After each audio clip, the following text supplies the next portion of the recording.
le rôle des glucides sur du HIIT training. L'importance des glucides dans les sports d'endurance n'est plus un secret pour personne. Quand on s'envoie des gros blocs d'entraînement, mettre de l'essence dans le moteur est obligatoire. La tendance est d'ailleurs maintenant plus au high carb qu'au low carb. Mais qu'en est-il lorsqu'on décide de se lancer sur un protocole d'acclimatation à la chaleur par exemple? Quel rôle peuvent jouer les glucides sur ce type de protocole? Dans cette étude qui date d'avril dernier, 2 groupes de militaires ont réalisé le même protocole.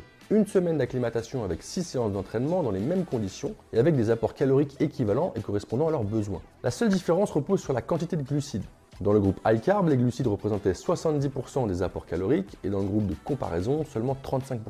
Résultat, les adaptations physiologiques après le protocole sont identiques dans les 2 groupes, mais la perf, elle, ne l'est pas du tout. Seul le groupe high carb a réussi à améliorer sa performance en conditions de chaleur, l'autre n'a vu quasiment aucune amélioration. Alors certes, le choix des quantités est un peu extrême dans le groupe de comparaison, mais ça montre l'importance de surveiller tes apports sur ce type de protocole.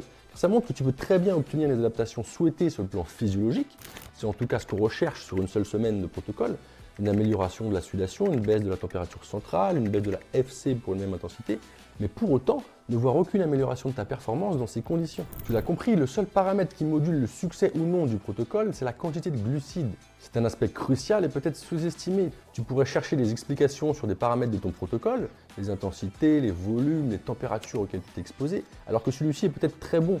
Tu n'as simplement pas pensé à maximiser tes apports en glucides.